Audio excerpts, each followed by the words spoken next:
focus on Liberia. Hit it.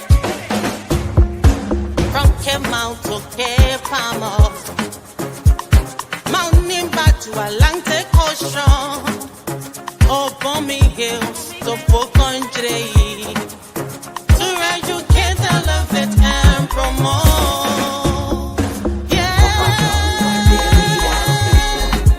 focus on Liberia. For Liberia, Liberia. For Liberia, yeah, yeah, yeah, yeah, yeah. From Monday to Sunday. From Monday to Sunday. It's focus on Liberia.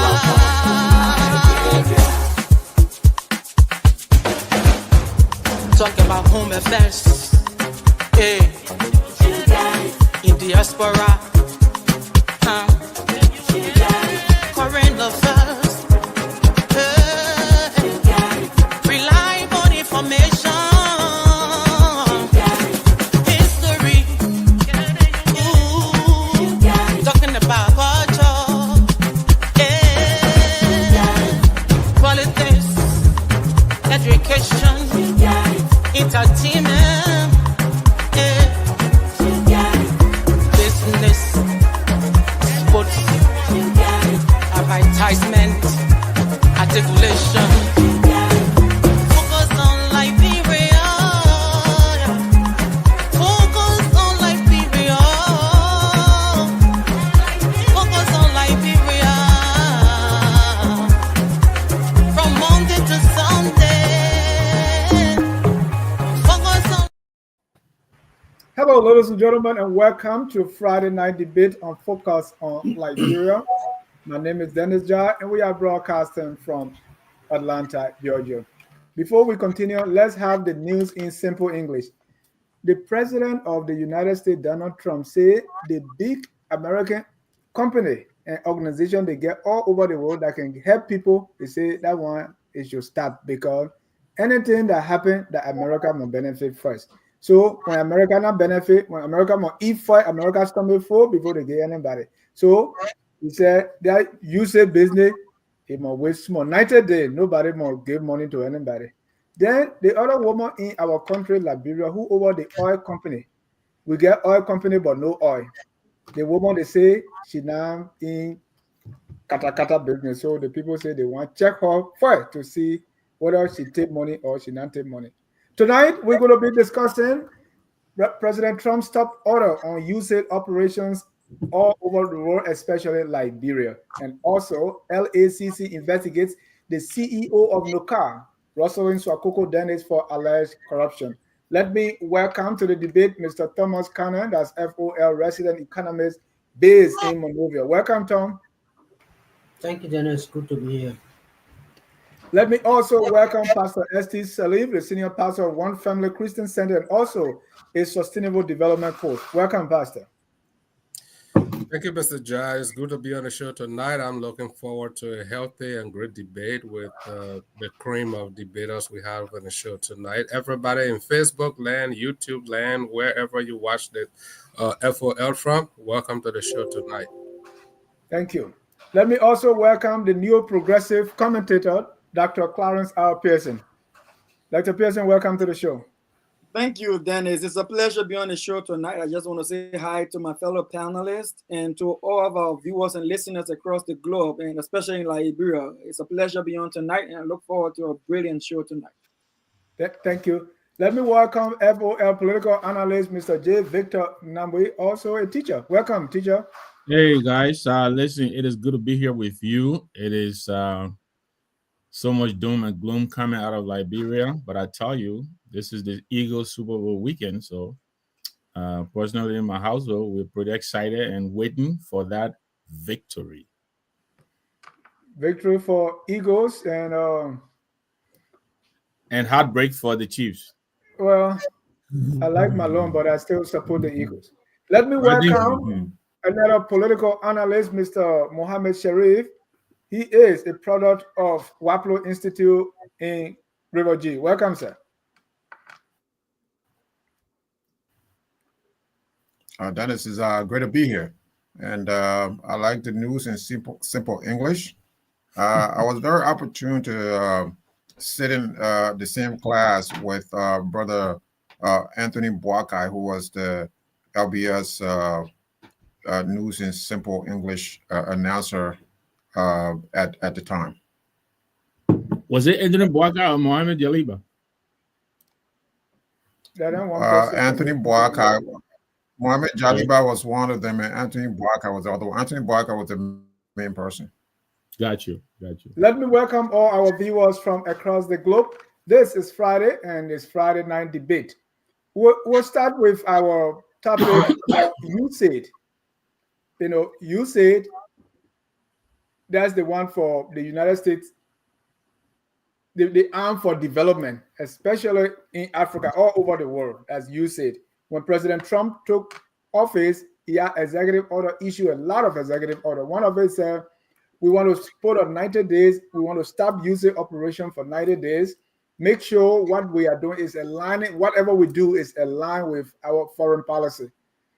You know, he also said, this whole USAID, we're going to break it down, even bring it, if it's not going to be on its own, we're going to bring it into the State Department. So the foreign minister or the Secretary of State now will be the one who is the head of it. I want us to go around the room, you know, Brother Thomas kind of work with USAID, Mr. Sharif, you know, historian, and we have something to do with. Let's first start before we go into it. Let's talk about USAID and what the history of USAID and what USAID operations are all over the world. And then Mr. O'Connor will talk about his experience working with USAID and what really USAID does. Let me start with you, Mr. Sharif. What do you know about USAID? What I do know, just briefly, is USAID is 6 decades old. USAID over 6 decades. USAID was created by President Kennedy. President Kennedy back in 1961. So you know the Kennedy years were the years in America where Kennedy was doing a lot of good things, especially for the so-called third world countries. So you say when you hear soft power, America is a mighty power, a military power, an economic power. So one of the powers of the United States was manifested in USAID, creating this organization to help countries, around the globe, particularly third world countries. And Liberia happened to fall into that category.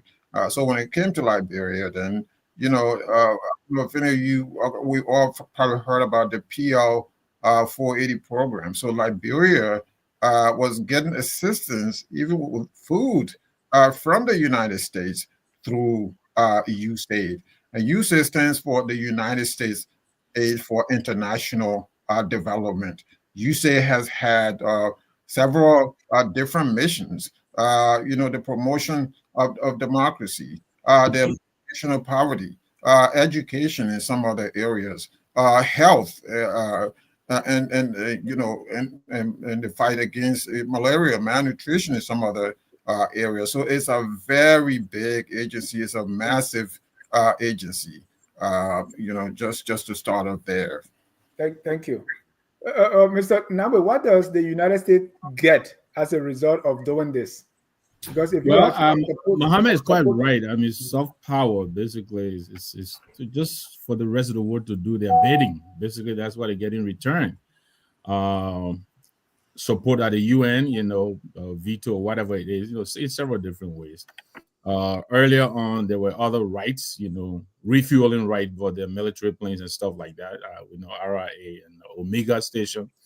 So there is a lot of benefits that they derived from engaging with the rest of the world prior to this date. So if I must also agree with Mohammed, look, even for 2 days, let alone 90 days, the pause that has been placed on the U.S. aid around the world and in Africa and in Liberia, it portends very, very ominous, very, very dangerous times for Liberia. USAID sponsors all kinds of projects, and also they sponsor the government of Liberia directly as well.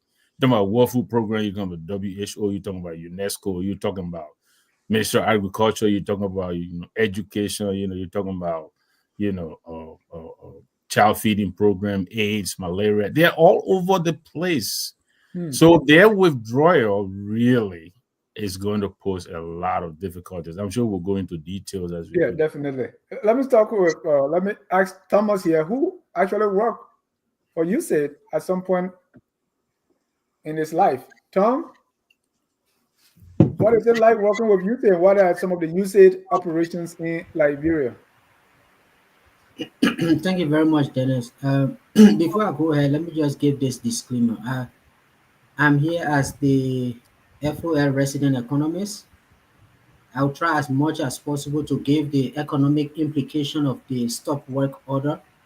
So my views don't represent USAID. It doesn't represent any of their implementing partners. And it doesn't represent anybody that is affiliated with the agency. So having said that, Don't run from your past, man, Thomas. Don't do that. no, no, I will share I will share my experiences working there, but I'm No, not a go ahead. I'm just pulling your I'm leg. not, I'm not a spokesperson for them, especially No. at this point in time. So, like Mohammed said, it was established in 1961. It's the United States Agency for International Development. So that's why it's USAID. So it was actually established when the Foreign Assistance Act was passed in the same year, in 1961. So basically, what USAID does is to be able to implement the Foreign Assistance Act. And like Mohammed said, it came around that time of the Cold War for the US to be able to extend support to the developing world, normally the global south. And the way it is done is that it's also done to be able to address US security interests, to keep the US safe. They fight diseases across the world so that it doesn't get to their country. They support economic development in countries so that people don't leave their countries to go over to the US. So much of the work that they do across the globe is to be able to keep America safe, to be able to make them prosperous. So right now, the work USAID work in more than approximately 100 countries across the world. So this is not just affecting Africa, and I know we'll specifically be talking about Liberia, but it's not only affecting Africa; it's affecting Asia, Latin America, and all other parts of the world where they work. Specifically in Liberia, they work across USAID works across many sectors. They work in the education sector, they work at the primary education level, they work at the secondary level, they work at the tertiary level in terms of supporting education. They also work in the health sector, like Mr. Nangwe said. They work a lot on HIV and AIDS. So there's a specific program on HIV and AIDS that is called PEPFAR. They support that a lot. They also support, they have this President Malaria Initiative. They do a lot of work around malaria. And then on the economic growth side, they support a lot of work on biodiversity, supporting Liberia to be able to manage our forests. And then they do work on on the economic growth side in terms of energy. They do some work around energy. They do some work around infrastructure. But USAID has not been really that big in terms of like building roads. So around the economic growth sector, they normally work with policy issues, macro policy issues to support the government of Liberia. Beyond health education, they work a lot in democracy and governance, supporting civil society, human rights work, elections, and all of that.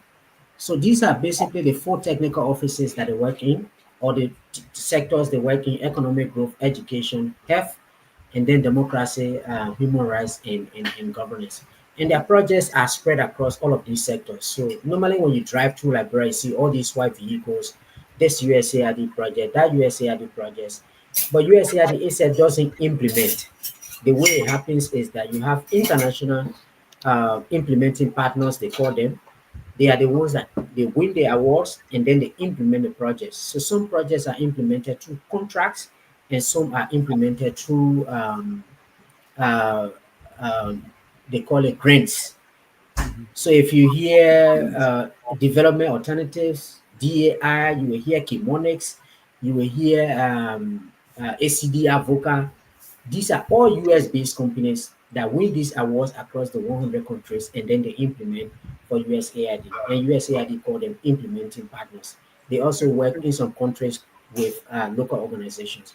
So that's just the broad overview. And then as we move forward, we'll talk more about what they do. Thank you. And just to be clear, the 8 billion we're looking for to support our arrest agenda. You are no money coming from USAID, right? It does, but USAID money normally is not on budget. Okay. So when they say that out of the 8.34, I think 38 billion, the government of Liberia said they will raise around 30%, and then 30% will come from international development partners, and I think 30 from the private sector. So it does include that. Any aid of money that comes to Liberia, whether through the EU, USAID, and through other partners, is included in that 30%. Thank you. Let me go to Pastor Salif, and I will ask you a black and white question. Is USA good or bad? This whole idea of USAID, is it a good thing or a bad thing? If you can unmute, please. I think that's an interesting question, but it depends on who you talk to. It depends on their political leaning. In some ways, I would say I won't definitively say yes or no. It's not a yes or no question. We have to look at data. We have to look at facts to be able to substantiate whatever answer we give. So, yeah, in aspects, I would say good. In other aspects, I would say no, because and the reason is, let me give us some data. According to the data I have before me, I say according to available information, the United States, which is the primary larger bilateral contributor to Liberia, through the USAID program, have contributed over $5 billion in bilateral assistance to Liberia since the end of the Civil War 2003. And we can break some of those down to $5 billion. Like as of November 2023, USAID committed over $489.9 million on a 5 years development objective. Now, those are money injected into the economy that help to cause our economy to, be afloat. But what is the tangible result? If you go to Liberia, you can't find the effect of that money. What is the physical direct impact on the people? You don't see it. So in some aspect, it's like they come, but we're not seeing the tangible result. USAID has been operating in Liberia as far back since, in fact, 1961, right from the very foundation of USAID in America. So it's been with Liberia since 1961, right from the beginning. But look at Liberia today and see what is the direct impact that we have benefited. So you can answer the question both ways based on whatever data you have before you. But I know when it comes to USA, when it comes to Liberia, we look at health. They contributed massively in the area of health access to, healthcare. They also disease surveillance, disease control, all of that, child protection, helping in health facilities. Also, just for me to understand, you said they give the money. It's just that we didn't use it wisely. Is that why you say it's bad? I wouldn't say give you no, food, but you're not getting fat. Yeah, when I'm saying it's not like they give this cash just to Liberia or to the government. What they do is they work through other organizations too, other non-governmental organizations. The money is spread around. But what I'm saying is if you invested over $5 billion since 2003, at least you want to have some oversight over that money to make sure the money is doing what it is doing. Over $5 billion. Because you're giving it to children. Yes, since 2003 to date, Liberia has the poorest health facilities in Liberia. Our educational system standard is in shambles. So all these things, youth development, today our youth are more militarized than professionalized. I am a person who believes we should professionalize our youth and not militarize our youth. So all these things, market-driven economy, agriculture, even with the recent COVID response, USAID had done so much. But if I'm spending that amount of money on a country At least I want to police it. At least I want to have some oversight to make sure the impact, the direct social impact is there. But when you look in Liberia, you don't see that direct social impact. That's what I'm saying is yes and no. And no. Thank you. Dr. Pearson, when you heard the 90-day pause on USAID, what was your initial reaction? You were like, yes, or you started crying? Proverbially, I would say that I started crying because not only that I lived throughout the Liberian civil crisis and saw the level of devastation to our country, I also live in post-war Liberia up to 2014 before coming to complete my PhD year. Now, when I say I was devastated, it's because I also was fortunate not to have worked for USAID directly. But I was fortunate to have had started an NGO, co-founded an NGO that is vibrant in Liberia today. And part of the support to that NGO came from USAID.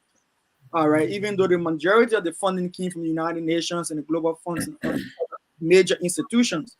But let me say this, right? The only way we would doubt the amount of money that we are told that USAID invested in Liberia, if we don't have an appreciation for the level of devastation of our country in our port. Now, Sierra Leone did not suffer the level of devastation with infrastructure destruction like Liberia. Guinea, all of their different crises, political crises they have, never had the same level of infrastructure degradation or destruction that we had in Liberia. Not even Ivory Coast. For some reason, Liberians had a very, very, very, very poor understanding of what property, public property will serve the nation, even in post-conflict situations. So we really did a big damage to our property in Liberia. And let me not say that our reconstruction project was a very costly one in the United States through USAID, played a major role in that. Not just infrastructure, but don't forget our security sector reform was also as a result of the USAID. Let us now stop the security sector reform, including your AFL, your police, and everything, including your overseas training for all of these technocrats, okay, that supported our program. Besides that, then we have what we called at the time when we were in Liberia, how we call the sector support. Now, our Liberian budget before CDC was heavily supported by donor funding, and the USAID was one of the most senior contributor towards our national budget under Ellen Johnson Sirleaf. In fact, to some extent, that the USAID or through other UN institutions were even paying certain positions that were occupied by Liberian workers, okay, in the professional sector.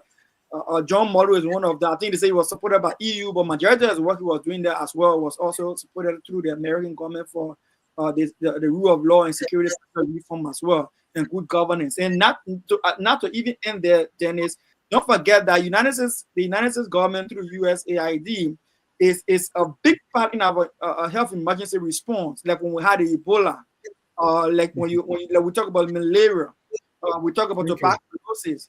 And don't forget, in as much as they were giving us direct funding through USAID, they were also the biggest funder of all the UN programs running in Liberia.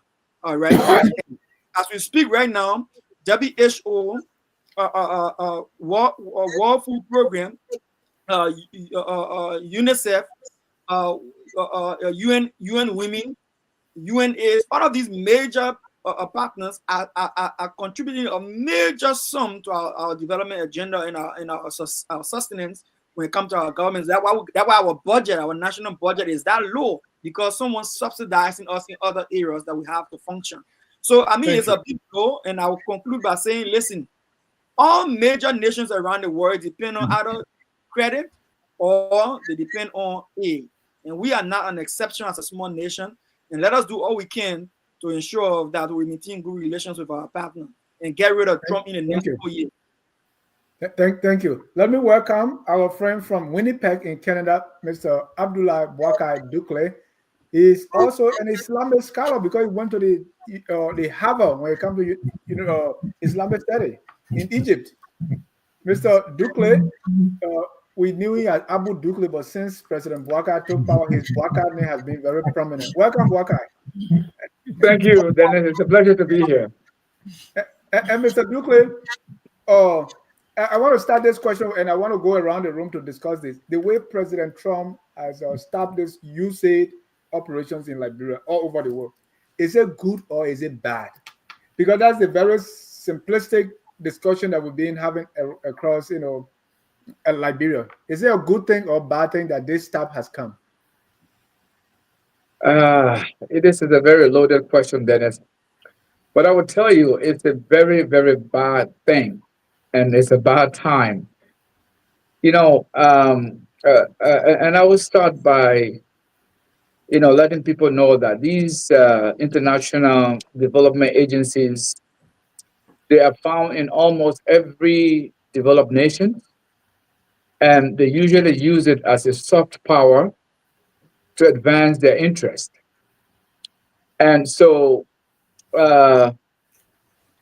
with the USAID, they have had a prominent footprint in Liberia from the very inception of that organization in 1961 by JFK. And so their presence in Liberia, I heard the Brother Salif said that we have not felt the impact.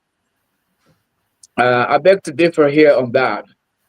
USAID has been involved in lots of community development projects at a lower level, building wells in communities, making sure that community centers have some resources.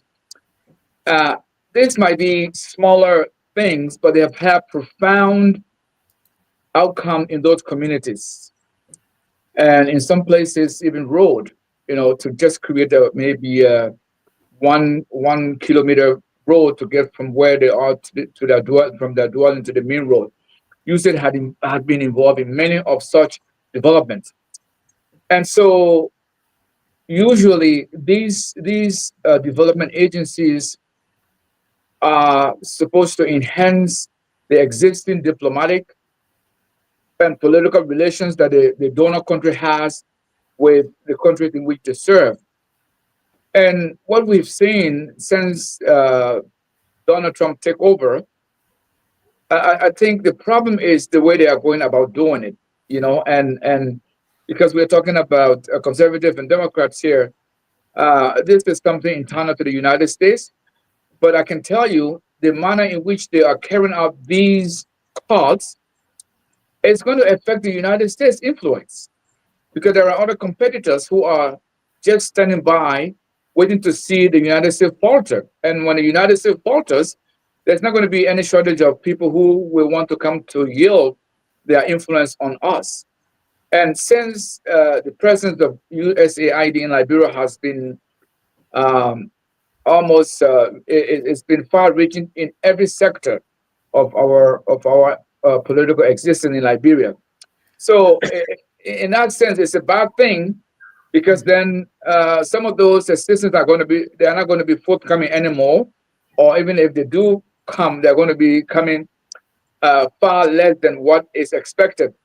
And you see, one of the things that makes USAID different from many other organizations, they usually try to bypass the national government in many of their local projects, so that they go directly to the beneficiaries of that project through an existing local organization that can implement their projects.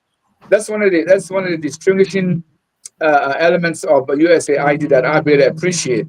So they want to make sure that whatever benefit, whatever aid they are giving, the assistance is maximized by the beneficiaries. So in that sense, it's going to be a bad thing that we're not going to have that anymore, as it's been projected by the current government of the United States. Thank you. So, Dennis, can I chip in 30 seconds? Yeah, I want us to come to the main thing, that is the debate part of it, which is, will this help or hurt Liberia? I want to see the pros and the cons, because President Trump did this, and one of the mainstream groups said, Donald Trump is right. The very USAID has become bloated and corrupt. There has to be a reset of the UN foreign assistance. So let's do the pros and the cons of this, what President Trump did. Does it hurt Liberia? Does it help? Does it hurt? Does it help in the long run? For or against? Let's go around the room, starting with you, Pastor Salif. Thank you. Just before I answer that question, to Douglas' point, there's a point I wanted to make just before I needed to give other people chance to speak. You say in Liberia, apart from the agriculture, health, and all these things we talk about, they also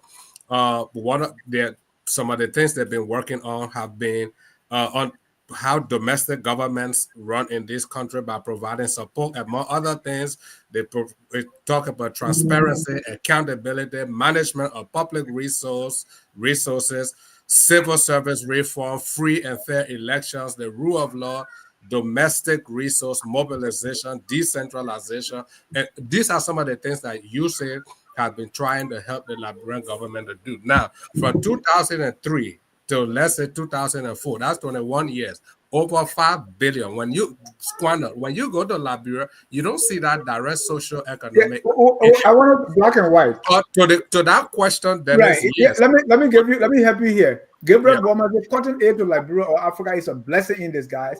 Africa should be aiding the rest of the world. It is time for an African first agenda like Burkina Faso, Mali, and then our own friend Mesfi say he's right because it's corrupt and all that. So I want us to take side here. Is it a Yeah, that's what I want to speak about now. When it comes to this is my side I'm going to take.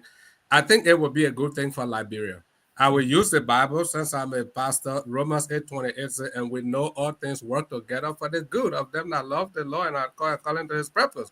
Liberia, over the years, why should we still be relying on foreign aid? Liberia, as I said before, and we'll always say, our blessing is our population.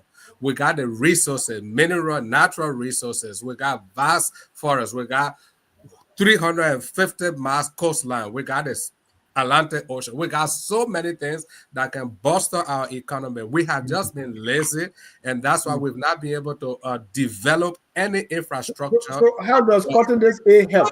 It will force us. When that aid is not coming, then it will force us. It will force our leaders. No, especially us, because our leaders who are refusing to build capacity in Liberia, then we cannot push them out of office. So it will and bring in people that would build capacity in Liberia. So for me, I think it's a good thing. We have to move away from aid dependency.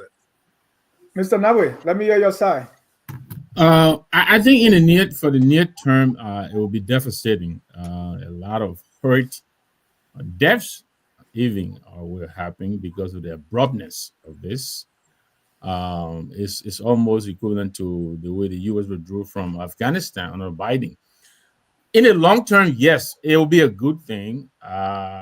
Look, I'll give you an example for Liberia. I think immediately when this program was announced, the government of Liberia came out to reduce gasoline allotment. I think you read the memo. I think from 800 gallons per person per month to I think 200 gallons or something like that. But this is something they could have done a long time ago. Why did they have to wait for something like this? You understand me?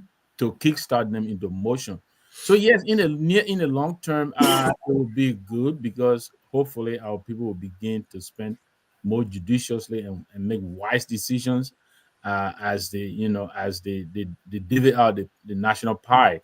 But for the near term, the abruptness of it, I think, is going to be very catastrophic. Let's talk about the intent of President Trump. What do you think is the intention behind it? Yeah, there's no good intention besides just being me and I don't know what it is. Yeah, I don't think it's intended for him to support African nations into self-reliance. No, that's not it, because it's not only to Africa. There are some countries around the world that are doing much better than Liberia. They also suffer the same consequences. So it's not to compel self-reliance from Africa. It's just Trump being Trump. But again, in disguise, it could be good for Africa, but I say in the long term, not in the immediate. Thank you. Thomas, let me hear your side on this. On mute, please. Oh, whether it's good or bad? Yes, and whether you are for it, whether you support President Trump, and whether it's going to help or hurt us. I mean, I don't support it. I mean, the abruptness of it, I think USAID itself around 2016-17 when Mark Green was the administrator of the agency, they had this whole concept of a journey to self-reliance, that they needed to get to a point where these countries will no longer depend on them for aid. And they started to work on that trajectory. That's the time they even started to invest in domestic resource mobilization from 2015 when the Addis Tax Initiative was launched in Addis Ababa. So they've been on that journey. So I think laying out a path for that over a couple of years will have been good. But the abruptness of this stop work order is going to have a lot of implication in the countries. And it's not only Liberia. Like I said, USAID works in approximately 100 countries. So there are many ways it's going to affect us in the short term. I will even think that the growth that we are expected to have this year, maybe it will have an implication on it. Even the tax revenue that we forecast that we collect this year, we might not be able to get it. So, I mean, in the short term, it's going to be extremely painful. What I'm now also hopeful for Liberia is that whether we can take advantage of this to be able to do the kind of reforms that we need to do to cope with the short-term or negative impacts of this stop work order. So in the short term, I think it's very bad. In the long term, it's not only Liberia, like I said, Africa, everyone is saying, okay, it's time for Africa to be able to stand by ourselves, to be able to focus on governance and move forward. It could be good in the long term, but right now it's very devastating. I mean, civil society organizations are all stopped work. Staff that work on the projects, the US staff are being relocated back to the US. So there are a lot of implications that it's going to have on us right now. So I don't think this is something with the way it is done that I will support for any developing country. And before I let you, based on what you know about Liberia so far, will we learn from it and will it produce that uh, desired effect that we're looking for? Is it going to help us in the long term? Will we take advantage of it and do something to uplift ourselves? We say, That, well, that's the that, people were depending on that here now, so we better go on the farm. Are we going to do that? yeah, that's why I doubt, because even the salary cuts that Mr. Nangwe spoke about, if you look at the memo that came out, is dated January 25. So I think it's only coming out now, but it's not actually related to the aid cut, because you remember initially the president had announced a review of the salaries and benefits of state-owned enterprises. So I think that is actually in response to that review that they are doing, rather than having any public financial management action that has been taken as a result of the aid cut. What is happening right now, they've called, I think the Senate has called all of the ministries that have direct or close interaction with USAID to say to them, what is the implication of this stop work order on their functions in their mandate or on the services that they deliver. So I've not seen Liberia do anything to say because of this pause in US or a freeze on international development assistance from the US. This is exactly what we are going to do in the short term and both the long term. I haven't seen anything. Thank you. Mr. Sherry, I want to hear your side, and I want you to look into our history. Has there been a history of Liberia doing anything because of US, I want to say, for the lack of a better word, negative, the US cut something, and then because of that, it may also realize something and say, okay, we need to do something. Is there any history there? Yeah. So first, I just saw that my good friend and a very a nonprofit expert, Joseph Sacco, is watching. So he's a great guy and guy who knows a lot about these kinds of issues. So look, so there was a time during the Doe years when the Americans imposed austerity on the military junta. And Samuel Doe got infuriated and said, look, I'm doing everything that you're asking me to do. What else do you want me to do? Doe went to the OU summit and promised and threatened to take on Muammar Gaddafi in a fist fight if Muammar Gaddafi dared to call Ronald Reagan's name. That's how Dole was very pro-American, and when Dole came back home some years later, the Americans were saying no. I mean, you need to institute some type of austerity, and Dole got very upset about this, and Dole in turn launched a campaign, a nationalistic campaign of let's pay the American people back. So he had on campuses, on university campus. I remember at the University of Liberia.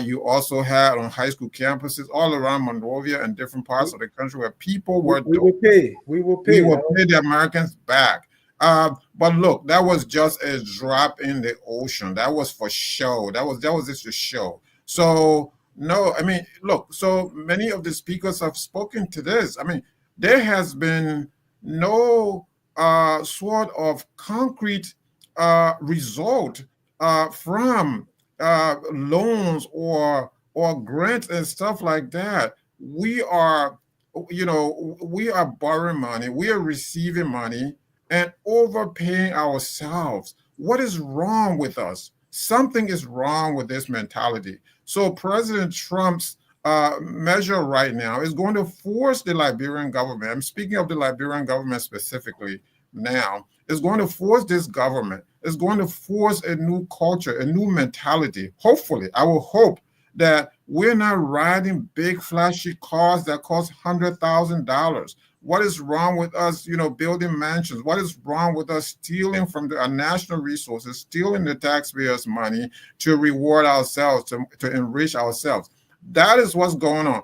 That is the main issue. And the aid cut from USAID is going to expose these issues, these ills in the Liberian society. So no, am I happy that this happened? No, I'm not. I'm not insensitive to the needs of the average Liberians. But you know who is suffering the average Liberians? It's your own government. It's not the United States government. It's your own government. Why should you depend on foreign aid? Why should you depend on foreign aid? Is it going to hurt Liberia or help Liberia? Of course, it's going to hurt. It's going to hurt the poor masses because you know what? Their governments, not just this government, successive governments have not had a plan for the Liberian people. Do you support President Trump's action or not? What's that? Do you support President Trump's action to pause this aid? I'm not a Trumpist. Even the broken clock can be correct. I think you give me the first choice. I don't think you have to support it. I mean, so Dennis, the thing is that while I'm not a Trumpist, I favor some kind of self-reliance. Mansfield Duopo is correct. Let us rely on ourselves. What are we doing with AIDS? What are we doing as beggars? I, as an African, it's really humiliating for me to see my national leaders come over here and beg handouts. It's always handouts. Oh, Papa, we're here. Please get sorry for us. Oh, we're a poor country. Oh, we're this and that and the other. This is sickening to me. Look at what's going on in Burkina Faso. The military government, that came into office in a time that they're having crisis, with jihadists attacking them, all over the place. In a time that, things are tough, but look at what the progress they're making already in agriculture. And you got a 175-year-old country that's not doing anything for themselves. So we have to depend on America to feed us. PL4A. Then if I'm tagging quickly to what Mohammed is saying, everything for us. It's unacceptable. It's very unacceptable. I just don't see how the two are related, right? So if they stop all the aid, you are saying we're going to get Liberia is going to wake up and then corruption now is going to go away. Is that what I'm hearing? Look, whether with aid, no aid, Liberians are going to be corrupt. So you're depending on the American people's money to feed your people. You're depending on the American people's money to put millions, tens of millions of dollars in your pocket. Thomas Fowler and others are millionaires. Where do these guys come from? Some of these guys didn't own a bike. They didn't own bicycles. And now, what are they riding, Dennis? Dennis, they are wealthier than you. How long you've been working in America? It's a disgrace.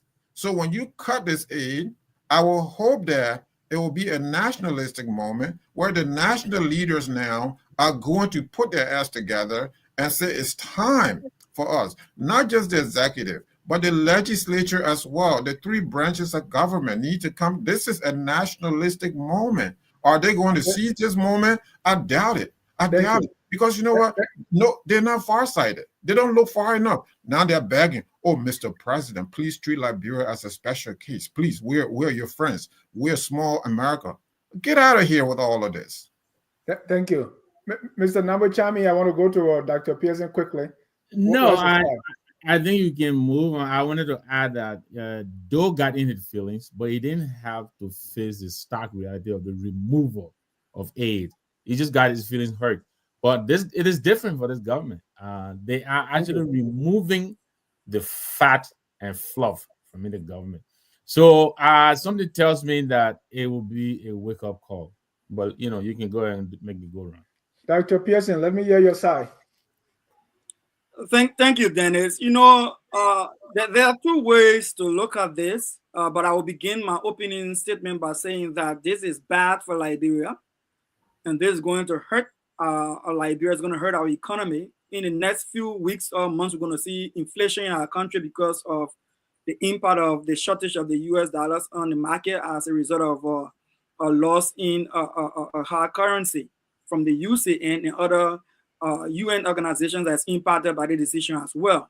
And we will see that unless the central bank can do something about it, all right, to infuse hard currency in the market to help the business people get the kind of money that they need to continue their importation.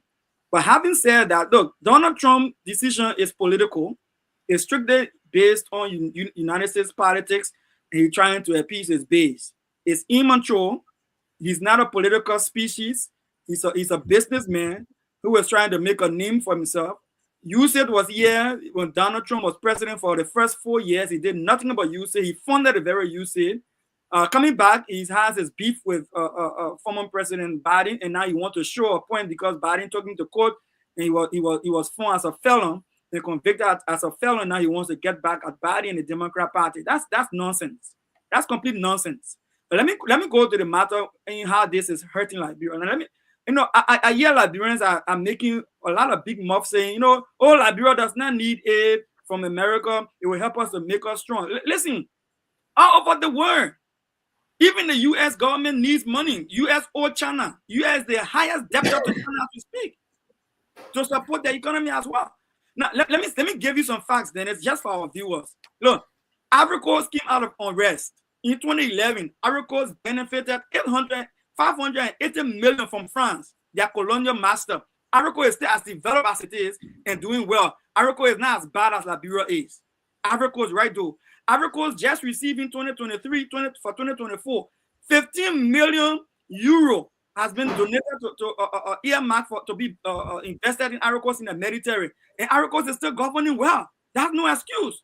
And they're still managing their wealth and the natural resources and giving us current in effect. So what are we saying here? Now, let me take the statistics further. The Ukraine that is in crisis just now has received $16.6 billion from the United States government from aid. Israel, one of the richest people in the world, the Israelites, the Jewish people, one of the richest people in the world. Even America, when the Jews say some things, American politicians bend to their will. Israel received annually $3.3 billion from the United States as aid. $3.3 billion as aid. And Israel is already rich. Go to Jordan. Jordan, with all of the wealth that Jordan has, Jordan received $1.7 billion from U.S. government as aid. Go to Egypt. Right here, Egypt. In Africa, Egypt received, and I'm looking at my statistics, 2003, $1.5 billion in aid. Ethiopia, another successful African country, received in 2003 $1.8 billion in aid. 2003 or 2023? 2023, sorry. Out of those, 2023 received billions in aid. Thank you. You got the point. I think $400 million. They were crying here saying, "Oh, Trump doing good thing for us." No, it is not good. Trump is not a politician. And I think what he has done is going to cause a ripple effect across the world and for global economy, and everybody's going to suffer. Liberia needs aid. But we need to learn to manage our own resources as well. I agree with that. And I think when I close on this, Dennis, Liberia, let us not do the thing like asset recovery team or let not do the yellow machine thing, quick to come to conclusion. No, we need it. And let me close on saying this, right? Then this, in my mind, this situation is going to push us to think beyond our noses in Liberia, there where our politicians just become millionaires and forget about the common people. It's going to push us to make recommendations for change. I agree, but that doesn't mean to say that aid is not important and that we need it. I know that the geopolitics now across the world is shifting to partnership rather than aid. That's a good thing also. But until we can get there, gentlemen, give me all the aid I need to make my people's life in Liberia easier. Why the politicians stealing? Simple. I want us to conclude with this, right? Because people, our friend Mr. Dwopo is not resting. He said, all the bad things USAID did. I still don't get the connection to say, okay, if USAID stop today, will it make us a responsible country? Will it make our legislature will still not make millions, right?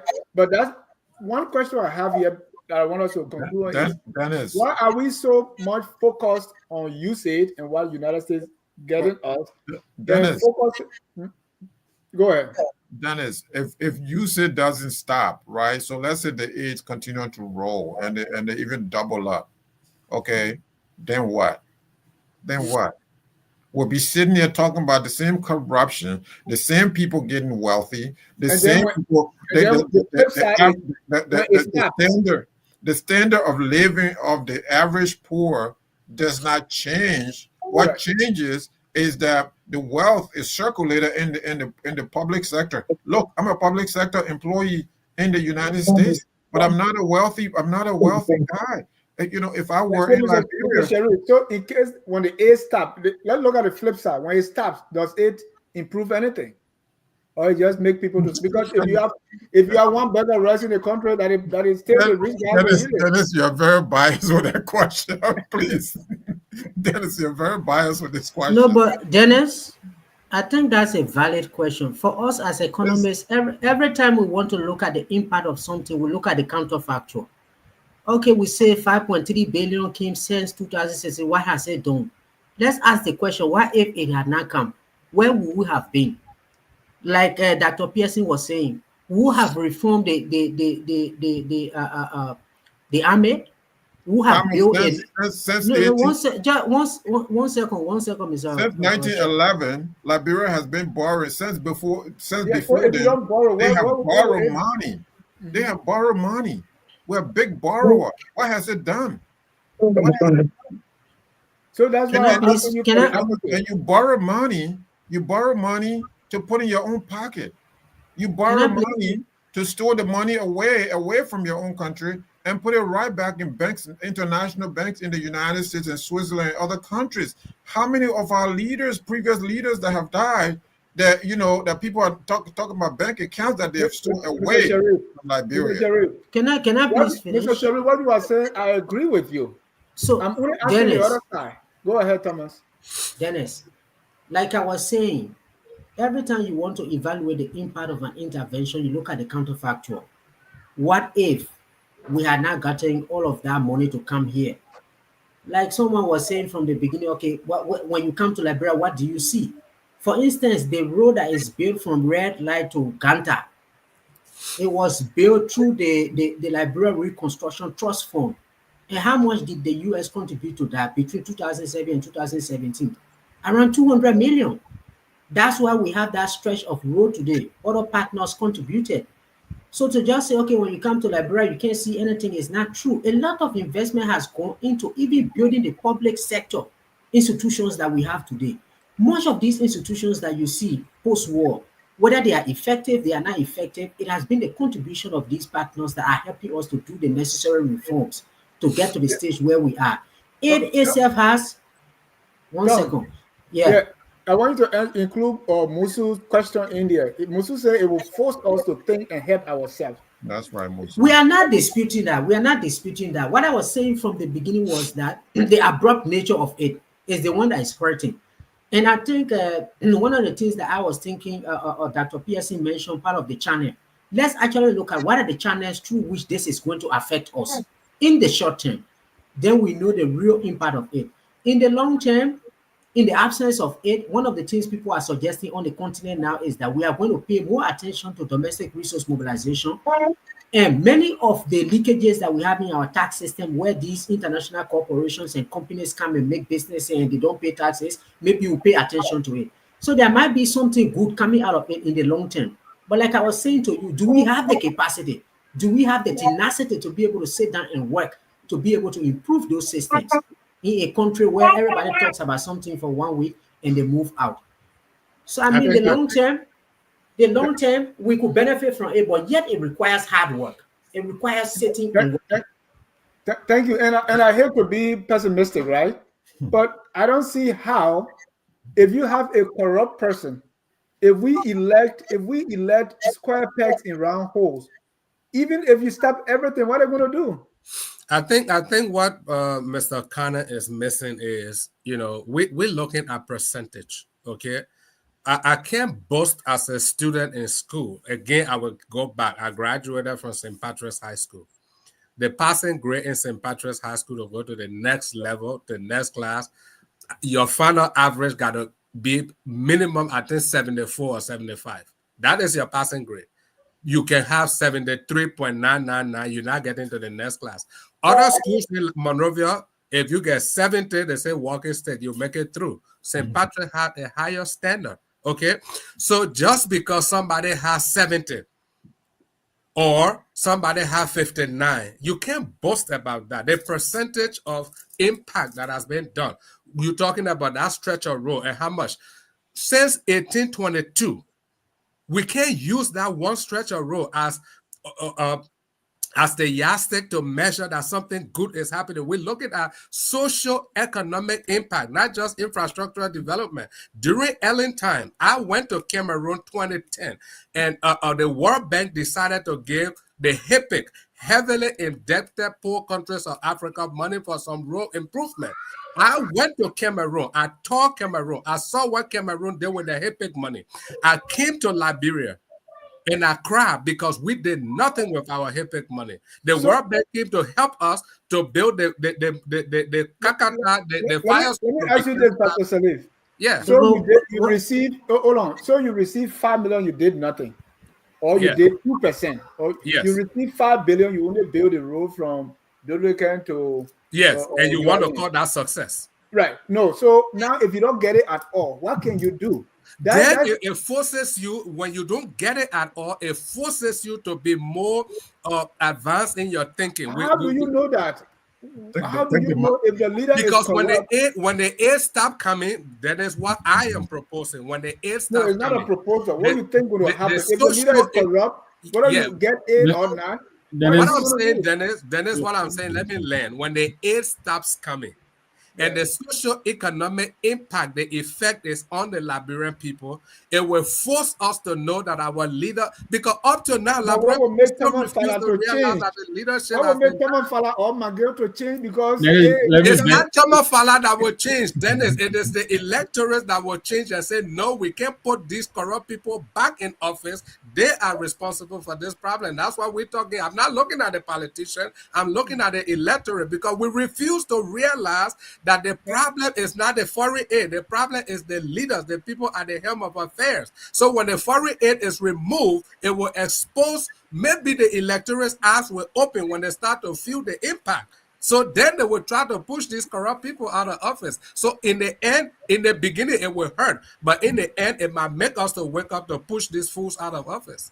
Yes. Then I like to agree with Pastor Sully. Before you agree, why are we so much concerned with this USAID thing and not the corruption in our country?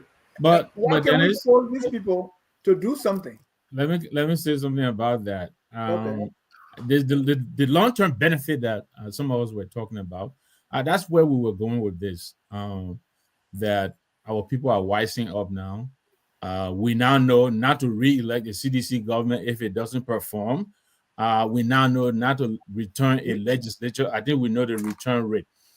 Part of the problem with the USAID funding, the USA funding, is that they have been enabling our corrupt leaders. They have worked with international partners and all of that, but there are times when they have been directly involved in supporting government projects where the government is found to be wanting. Thank I you. mean, they do it with health, they do it with education. They put money in directly. But 100%. all of this is going to be taken away. There's a diplomatic reason for that. They are And helping they gave Yeah, this but government I'm in flight. Hold on, you So- meant like So, for instance, the Mark Gibby situation that we all know about in 2023, $800,000. That money going in breeze. That money came directly from USAID. That kind of money is not going to be available again. And you know what they say about necessity, the mother of all inventions. I am optimistic that if our people don't have the opportunity, the enabling environment to engage in all of this graft, I think our people will learn to lay out the resources more wisely. I'm thank you. hopeful. Hope is not a solution. I agree. But I think in a very, very, very, very significant way, I think the user support has been enabling our people in many ways. And that is not. Can you Listen, give me 5 seconds? 5 seconds. I want to give it to Dukle before you come in. hey, Dennis, I think one thing you guys are forgetting here, we are talking about the Republic of Liberia that was established 1847. Look, listen, this notion of this would be a reason for us to start doing things to ourselves, does it have to take USAID for us to even think that way? Trust me, and take it from what I'm saying right now. The Liberian people, the Liberian government that depends on that aid, they're going to find another partner from where they're going to be getting the same money from. Trust me. These people have created a mindset that they cannot do without this money. Yes. So Yes. what they're going to do, you said it's not going to be there. They're going to go crawling, mortgaging the future of Liberia to Chinese and any other person who is willing to give them money. They couldn't care a hoot about Liberia and Liberian people. Okay? So it doesn't have to take USAID for us to start thinking out of the box to do things for ourselves. But you have to remember the politicians that are in charge right now, they are so corrupt to the point where, as I speak to you right now, trust me, they're probably figuring a way, another country where they can go to get the money that is going to be loose from USAID. That's the kind of country we are talking about. These are the kind of politicians we are talking about. They don't care about what happened to Liberia, gentlemen. So I'm not optimistic. It doesn't have to take USAID for us to say we need to do things for ourselves. With all the resources, look, let me tell you something. One of the things that really bothers me, I was reading something today about National Investment Commission, and they were saying that since the Joseph Boakai government came to power, they have not made any serious effort to attract direct investment into our resources, agriculture, mining, and all the other places. So because USAID is going to go away, it's not going to. I mean, personally, I can tell you, yes, they were having an impact, but that should not be substituted for what we're supposed to do as a nation. It shouldn't be substituted for what we're supposed to do as people. So I mean, our politicians, this is not going to make them okay. USAID is not available. It's not going to happen, Dennis. So, it's to me, it's I don't like the way the whole thing was the whole thing unfolded because the cavalier way the whole thing happened. Yes, even what is it? John Magufuli in Tanzania said it before that what I've done this for Tanzania without international help. So if Tanzania can do it, many other countries can do it. Liberia can do it. So thank you. We just need to change and adopt a new mindset that is pro Liberia. That's all. Thank you. Dennis, JFK is bad, so we go to Ghana. But Ghana not helping, then we go to India. So that's right. Why don't you say, okay, since JFK can treat Liberia and never hospital, but you go to India. Nobody gets well in Ghana. We go to India. That's right. Well, that's the Liberian way. I just wanted to disagree with a point that was made. During the heavily indebted poor countries initiative, countries were not giving money. The whole concept of HIPIC was that the countries were overly indebted. And the thing about managing debt is that at a certain level of your debt, you are no longer able to invest in yourself. You pay attention to paying those who gave you money. So debt itself is a burden. It does affect growth. So that's why from 1970 to the 80s, in the 1990s, people started to advocate that these developing countries are not going to develop if you don't give them debt forgiveness. So it wasn't that cash was taken and given to developing countries to go and build road. What was done was that their debts were forgiven, such that the little resources that they had, they could then be able to invest into developing their countries. So I don't agree to that point that during HAPEC people were giving money. Thank you. That takes us to our next topic, which is LACC investigated CEO of NOCA for alleged corruption. I don't know whether they use it when they cut the aid. A or no A, what NOCA is going to, I was preparing for this show, and I started to talk to people that work with NOCA, at the very top, to say, really, what is NOCA about? What are they doing? What the revenue coming from? Yes. How they get money? So NOCA is supposed to be an oil company, and then you have this first of all, almost like something similar to what LPRC is doing, and then you have the regulatory arm. I think it's LRPA. So basically, what NOCA is we tell people to come and check for oil, so they pay us money to check. So they go under the sea, and the sea is they say under the sea you got mountains, you got valleys, you got all kinds of things there. There animals, the hydrocarbon, and all these things. So they check, they don't find oil, but they say, well, it's a likelihood that oil is here, but we don't have it here. So they call those things dry holes. But they pay us the money just to explore. And because this is very expensive, they merge with other companies to do the exploration. Whether they find something or not, but they already gave us the money, right? And then we go to another person, they check. So it is that money. Is that money that we get, because we have no oil yet. It's just like the chairman without chair. The oil company without oil, right? So it is that money that they are using. So what is the story in front page Africa Today? They say the Liberian Anti-Corruption Commission has launched an investigation into Rustonlyn Suacoco Dennis, the president and CEO of NOCAL, right? So they wrote out, they say the investigation centered around allegation that Dennis authorized the purchase of a luxury vehicle at $75,000. However, sources suggest that the actual price of the vehicle is $45,000, raising question about the additional $30,000. I think she said that 2 cars and one is for a weekend. The further allegation suggests that she misused the authority to facilitate a consultancy contract worth $585,000 with West Africa Geo Services. And they said of that that contract, she has already paid $300,000.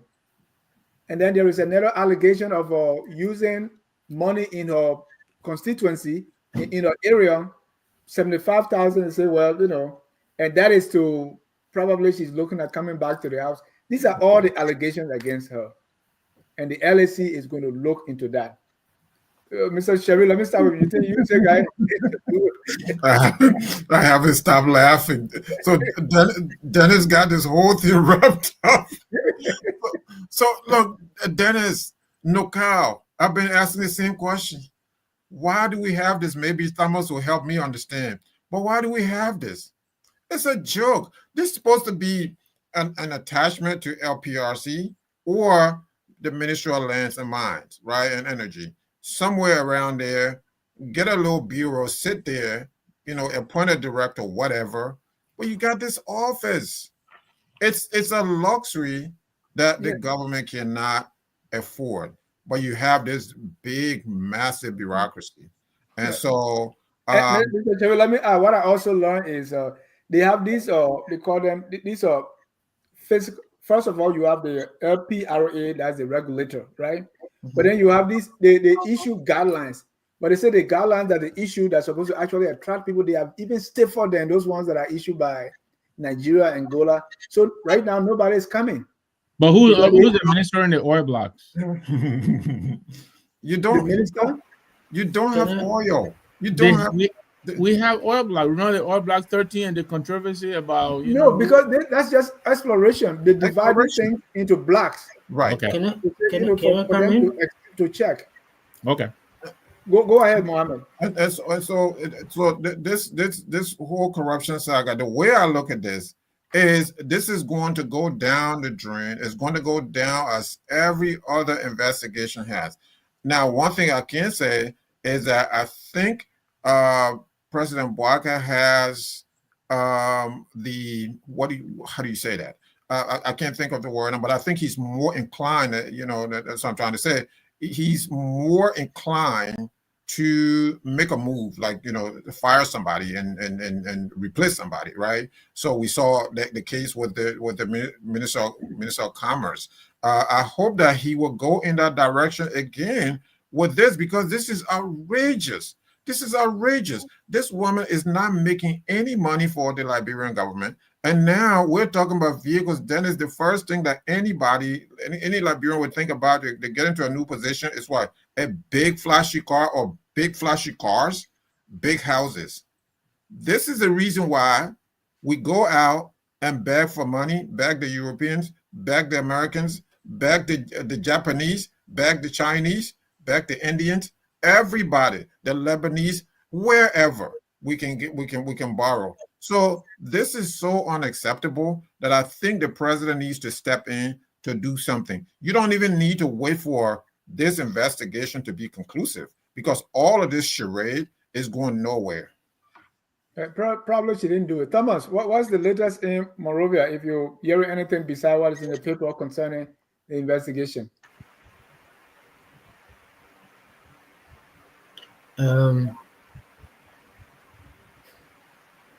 I mean, the issue at NOCA, I think, was brought up by Martin Colley in his newspaper, The Verity News. And what they put out was that she had requested, I think, $75,000 to buy a vehicle. But then later they came back and said that even the board had said that they did not approve that. So the story is that she was given the $75,000 to go and buy the vehicle, and then she went and paid, but took a vehicle, I think, of $45,000. So the remaining $30,000, based on what they said, that she requested the seller of the vehicle to give her back the 30, and they said no, they won't give her the money. So she decided to take another vehicle for the $30,000, but she registered the vehicle in the name of a company, Tanti, a waste management company that she owns. So that's where the whole crisis came from. And the story is that I think yesterday the LACC asked her to go, but later today, I think the news reported that she wrote the LACC and asked the LACC to postpone her appearance, and the LACC refused that she should go. But I don't know where that is going to go, because the LACC has so many investigations that they should carry out. They have direct prosecutorial power now with the LACC Act that was amended. But even with that prosecutorial power, we don't see them going to court.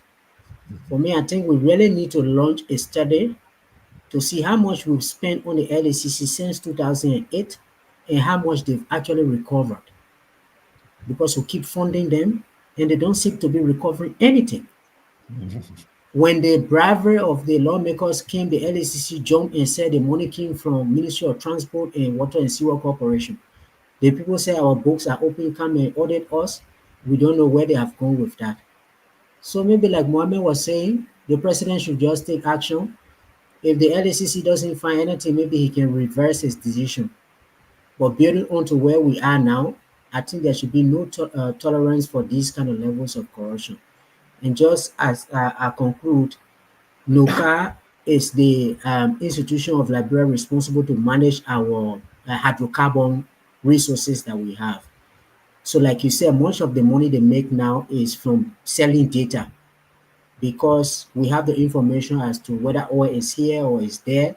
So when companies come, they buy that data and then they go and do the exploration. And because oil has been discovered in Ivory Coast and Ghana, there's a high likelihood that oil is in Liberia. So when it was established initially, it was working more like a company and also doing the regulation. But with time, the Liberia Petroleum Regulatory Authority has been established. So even the selling of the oil blocks now doesn't fall directly in the sphere of NOCA. It is now the regulatory entity that does it. And the difference between LPRC and NOCA is that NOCA does upstream. and LPRC does downstream. LPRC is just a gas station, they sell gas. And there has been this proposal to merge the two of them together. Right. But To again, control because both of the upstream, yeah, downstream. yeah, so you can go mine it, you refine it, and you sell it. But the political climate is that everybody want to be boss. So when you merge it now, there will not be hell on LPRC, there will not be hell on NOCA, that one person will head it. So nobody want to agree to that. That's a Salif. Oh, they are PCC laws. If that is true that she signed a contract of, a little over $500,000, right? And already from that money, 300,000 is being paid. I was like, but where this money is coming from? All this money and this bureaucracy. Right now, I don't know if anybody know the size of NOCAL. That government after government agree to create this thing and put people there and give them and continue to give them money. What do you make of this investigation? Where you think it's going? Nowhere. I Again? would tell you it's going nowhere. But ask yourself that it says, and I'm not just looking at JMB. Since JMB got to the presidency, what any investigation he had done that had produced any tangible result? None, zero. This LACC been there since Ellen created it. She came to Nigeria, saw what they had there, the EFCC, Economic and Financial Crime Commission. That's why she patterned the LACC after during her first term when she visited Nigeria. The EFCC, they were able to recover a lot of money that Nigerian politicians stack up in UK and other places that, they were able to bring back. Since LACC been there, tell me, point to one investigation that they've done that have produced results, right from Musa Bility, when he was at the RIA, when Ellie sent him there. In fact, Ellie set up LACC, everybody that were indicted said, that were invited for whatever investigation. Ellen herself was saying, I put my head on chopping board. This one, nothing can happen. Nothing has happened. NOCA. Israel Arkansas stole money from Lone Star Cell. Over $10,000. People went to prison for that money. He was on air. I listened to him. He said, yeah, he took the money. They should give it time. He will pay. The next thing, because Ellen was trying to do her second term election run, Israel Arkansas was in her office. They were discussing. She sent him to NOCA, the same NOCA again. So NOCA, I think, is just a place of every government that comes. It's just a corrupt entity. I don't know, because if the country is not benefiting anything from NOCA, I want to know up till this, since the founding of NOCA, I need the fact sheet. The fact sheet. How much has the government of Liberia spent on NOCA? And how much has NOCA remitted to the Liberian government? Because if we say we're trying to cut spending, NOCA is not bringing any benefit to Liberia. Zero since they were founded. The only thing we see there is corruption that has been happening there. So this investigation, to your question again, zero. Joseph Boaga has not given us any result from EPA and police fighting over this, suspending people. I have not seen anything that has resulted from any investigation, even as far back as Ellen. So this one will just be another story. And by the way, since you mentioned the LDEA, Sekou Kroma has sued the Hassan brothers for $3 million in life. AB Kroma. Yeah, AB Kroma. But look at this one at Central Bank, Dennis. Investigation still going on. They already paid those guys how many? 3 years? How many thousands of dollars? And you've not even done the investigation. Why can't the investigation play out if these guys are not guilty? Then you pay them their arrears. No, you say we'll pay them upfront. Why investigation is still going on? Okay, so when they are guilty, will they refund all that money you're giving them? This government is not serious, and this investigation is going nowhere. Suacoco Dennis is going to walk free because we run a government of impunity. Mr. Dukley, let me ask Mr. Nabo this one. He was involved in a lot of politics, right? And let's take the 1980s, for instance, right? Where we saw like corrupt people. We didn't have this number of people backing every leader. I mean, the country is so polarized now that almost every politician has a group. I mean, a political party can be even the worst. You still have almost like a cult that will say, this is it, no matter what. Right? So as a result, Liberians are not even condemning corruption. Every corrupt leader has so many people that say, "Oh no, that's not the person," or the person is right. We saw the case of McGill. We saw the late Prince Johnson when they paid to play, and there's still massive support for these people. Unlike the 80s, where if somebody was corrupt, is it that they didn't have much money to sustain their supporters to back them up, or what is it that we are not angry with this kind of thing? Then none anymore. These people still have massive support. Yeah, I think. I mean, I may be biased here, but I think the strive to sharpen the contradictions in society, I think that has suffered a major blow.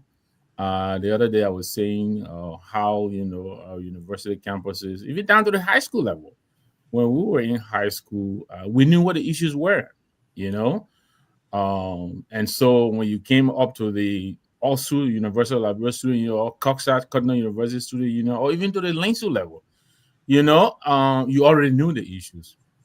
But I'm afraid our people don't even know the issues. Even the issues that hurt them the most, they don't seem to be bothered. I think simply because they don't understand. I think they know the issue, but they are too divided. I mean, look at even soup. Sometimes they have one side. But they're then divided on issues. They are divided on personalities. You have the weird people, and then you have the Bwaka people. You don't have anybody divided over issues.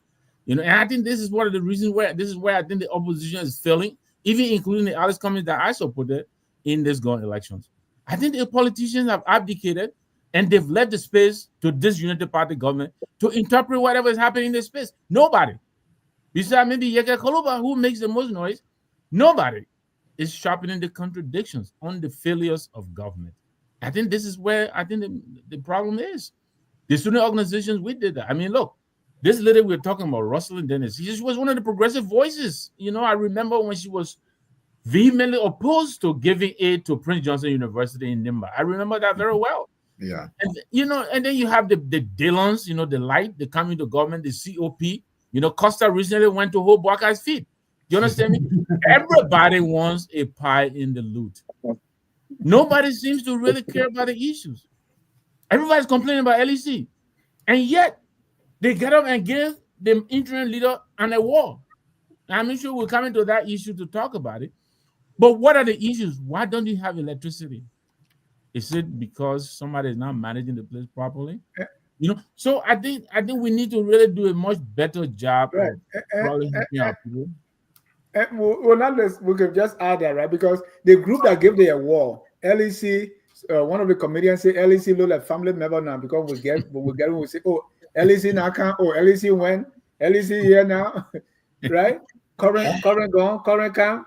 Before you go to I listened to somebody today. I think they said getting current for 4 hours now, and then for the other 20 hours. Even with that, you give the man award, and I was looking at the group. They say Sapa TV. So it's the same polarization. Every corrupt person has their group that will support them no matter what. That's right. Why is that, Mr. Dukley?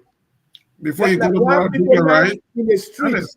Dennis, I said real quick, right? I said that a lot of people are going to need spines. They're going to have to go to doctors' offices and build some spines. And get, if they don't have spines, they get spine implant somewhere so that they can grow some spines and really stand up for something, because nobody is standing up for anything anymore.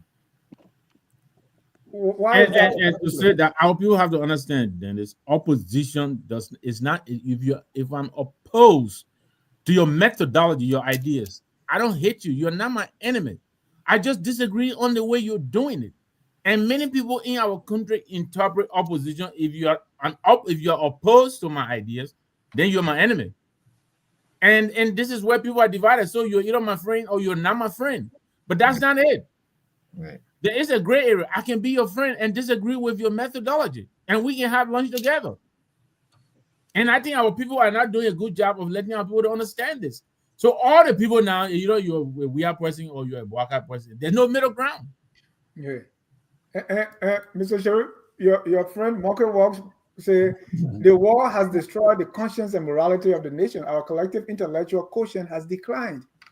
But Mr. Dukley, I mean, people support. I mean, why are people not in the streets to say You won't tell me you give you alone, not without with this complete total disregard to the law, signing a contract with a company to give a consultancy for over $500,000, and you already give them 300,000. That's right. To me, this thing appears to be like not. Is it because the people we are so preoccupied with, just to eat our daily bread, so that we can't even go beyond any other thing for the future? Is like today, because of people being so poor that they're only concerned of what they will eat today and nothing else matters. I'm thinking, what really is responsible for this, Mr. Dugley? Well, there are a lot of things responsible for that mindset, Dennis, and none of which is in favor of our country or the nation. You see, Dennis, people are tired, people are poor, to the point where they've now come to succumb to the devastation, the destitution that they're living in. And Dennis, when I read this story about 2-3 days ago, I was just shocked at the level of, the length to which these people would go and steal public funds with no conscience. And you see, again, the foundation for all of what we're talking about today, the foundation of it was established by Madam Ellen Johnson Sirleaf, our Harvard graduate, who was the first female president in the year 2000. Personally, I didn't think that there was a need to create this NOCAL to begin with. You have an institution called National Investment Commission. And in that National Investment Commission, you can have a part of it that is responsible for exploration. But again, that's only when people mean well for the country. This National Oil Company was established as the means to siphon money from the Liberian people. It's another organ they use to steal money, to corrupt. Because when you look at the NOCA and what they were set up to do and what they have done since 2000 to today, we're talking about almost a quarter of a century. What have they done? What have they brought in? To bring in these people who are not competent to run these companies, and they are in it to enrich themselves. So the average person in the street, what can he or she do beyond going to the booth and vote? The recourse for the ordinary person, they are so worried about putting food on the table that sometimes they don't even know what's even happening. And even if they do, what are they going to do? Rise up, and then what? And then look. Then this is something that have. It have become something that the local and the ordinary people have come to internalize this corruption. There's nothing we can do about this. There's nothing we can change about this. So when you think about this, all the signs. The whole thing that unfolded here is not strange. There's nothing unusual about it. Just look at the model situation. It's exactly the same. But for this leader to even have the audacity, the difference which was $30,000 to go and take that, instead of returning it back to the coffers of the government, she went and took another car so that nothing would be returned to the government. That level of insensitivity, that level of bravery to take public funds and do that, Dennis, it tells you the mindset of the individual here. You don't have to be a rocket scientist to see these people's intentions. They are in it to enrich themselves. The ordinary Liberian citizens have come to learn that these people are not in it for us. They're not going to do nothing for us. Let's just wait. Next election, we'll vote them out. But what's going to happen from now on to the next election? Right. So then the people, they are powerless. They can't do nothing. The people that they voted in to fight for them, they are fighting for themselves. They are trying to enrich themselves. So there's this apathy of electing failed politicians. So just look at it. Even here in a developed nation where election has consequence. For us, look at, I mean, so now when I think about it, you know, sometimes it's just kind of hard to keep up. When I saw, what is it, Costa causing up to Boakai, and I mean, simply because he does not want to be left out of the gravy train, you know, with all the political blunder he caused, he's come to realize, you know what, 5 years will be too long. So now I need to get on that bandwagon. It's very simple like that. I mean, I mean, look, it's our politicians are not, they are not principled for the most part. They are not sincere. They are not honest. So when you see these things unfolding, if somebody comes out and say, you know what, this needs to stop, and rise up, get the people to rise up once, twice, then people will think twice before to do these things. But look, these guys are trying to find themselves in the midst of corruption where they can enrich themselves. Now, Costa, who was seen as the voice for the voiceless, Costa, who was seen as someone who is principled, he's in it for the masses, has just proven the people wrong. That he's in it for himself. He doesn't want to be left behind the corruption train. It needs to be somewhere that he can. So, for somebody like Costa to come out and do what he did, who else can the masses look up to? You know, it makes me to feel now, even Martin Colley, the day he gets in there, who knows what might happen? You know, despite he being one of the people who are pointing out these ills in our society and in the government in particular. You know, he got out. He got out. That's what we call his principle. He did not want to compromise his value for whatever money he could have gotten in the system. Yeah. That's what. But how long can he do this for? Looking at what we've seen in the past. Yeah. Thank you. It's sad, Dennis. It's very sad. No, sad indeed. Sad even is an understatement. Mr. Pearson, you know, again, with President Salif started with NOCAL, and who she got there? Her son, right? And it looks okay to us, right? As long as the Harvard train can convince us that, hey, the president is qualified. And now on and on and on, successive government will put somebody there, you know, even though there's nothing going on there, every little money for prospecting is being taken out and just used any kind of way. And I mean, what will Boakai do? Or is he supposed to do something? Or maybe not. Dr. Douglas described the first group as thank you cabinet. What do you think any change will come? What are you asking, Dennis? Pearson. Oh, I think he's muted. I'm good. Look, Mr. John, I think it is sad, you know, when you have over 50% of the population of the Liberian people having gotten frustrated with the CDC-led government and thought that a father of the nation who served the country for over 40 plus years, serving in public office, who lived the majority of his life on public resources and retire on public resources, will not have the audacity to even be looking for more, except for his age, to set a legacy for himself and leave the political stage with one of the records of the godfather of politics in Liberia, who changed the trajectory of the politics in Liberia.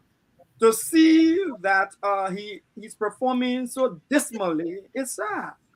You know, let me say this. President Boakai lost the fight against corruption the very day before he entered office on inauguration day, when Gracebill wrote a letter in his name and extracting $500,000 from all people, pensioner funds, from President Boakai's own pension funds, along with his other friends' pension funds, who pension cannot even buy a bag of rice. Took $500,000 from there to buy vehicles that will ride in. That's when President Boakai lost the fight against corruption. He lost the fight against corruption when the inaugural money was spent by his party chairman and misappropriated by the inaugural committee, and he took no action. That's when he failed the fight in corruption. He failed the fight in corruption the day he refused to declare his asset 30 days before taking office. That's when he failed the fight against corruption. He failed the fighting corruption. And I like that line. Repeat it.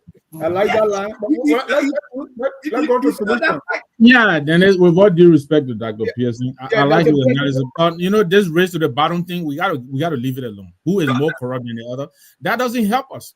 Right now, we need to find a way to get this country out of the mess. I don't want to hear what we are doing. You're not listening. Right now, I want Dr. Pearson. I'm coming. That's my opinion. You're not listening to me. You're not listening to me. That's my opinion. Let's go to the solution. What can we do? I will get there. He lost the fight against corruption. I want to bring in the color. That's why I'm trying to limit. I was in land. When he agreed to put a signature on procurement at a 5 yellow machine without proper procurement process, that's when he lost the fight against corruption. He lost the fight against corruption when he undermined 10 new positions that are now affecting LACC, and it's affecting GSC. If you're inside of the people say, I win you. That's what I'm telling you. So how can LACC go and prosecute anybody? He lost the fight when he undermined CBL, took out the bank governor and put his nephew there, that he now paying his nephew and will be paying the former bank governor at the same time, double salary on the Liberian people, over $500,000 per each of them. That's when he lost the fight against. So what we're talking about, $75,000 car? Thank you. Listen, quickly, if you give me 2 seconds. I want to give it 10 seconds to Pastor Salim. Let him give us solution here. No, hang on. Everybody get glasses on. So maybe we all the things that enumerated, those have already happened. He's a young man. Let's look ahead. Right now, we're talking about the user, the gap, and then we're talking about all the other corruption. Right. That's why. Because I know they listen to us. If not now, they will listen later. Right now, this president, he needs to mount the podium, or this is the time now. He probably needs that retreat that they've been wasting money behind. He needs to rally his heads of agencies, get in the room. Yeah, I saw some kind of memo. They want every head of agent to give an impact or whatever they call it, assessment, how this thing will impact them. No! Call everyone together, put them down in a room and set them down and read them the Riot Act and make the necessary adjustments, because that border is hurtling towards us from up the hill. It's not waiting. Thank you. So I think that's what the president, right now, that's the most immediate thing he can do, and then see how they can make the necessary. They'll have to recast the budget. Salim, I'll give you 45 seconds and Thomas 30 seconds. Solution. I won't even take 10 seconds. The way forward to step up corruption. I give you some of my 2 seconds back. ST Salif for president 2029. Thank you. Thomas. Wajo.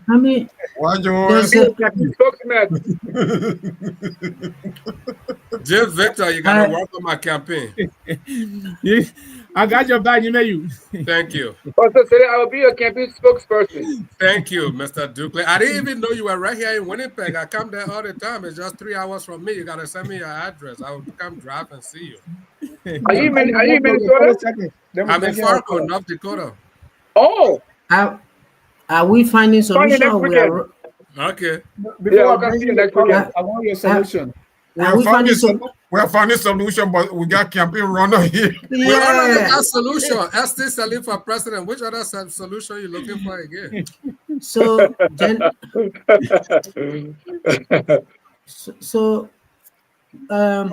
I do know that the Ministry of Finance, I think they're doing some work, but for the fact that this thing even had to start from the Senate was something that surprised me a bit. I thought the Ministry of Finance would have been the first person to say, here we have a problem. Yes. Because they are the Ministry of Finance and Development Planning. That's right. Part of the work that they do is aid management and aid coordination. So if the biggest donor in the country is saying we are going to pause for 3 months, I expected the Ministry of Finance to raise the red flag even before the legislature came in. But the only place where we started seeing action was Senator Cornell, Senator Dillon, and 2 other senators wrote a letter. That's how the Senate is inviting the ministries to come and say how this is impacting them.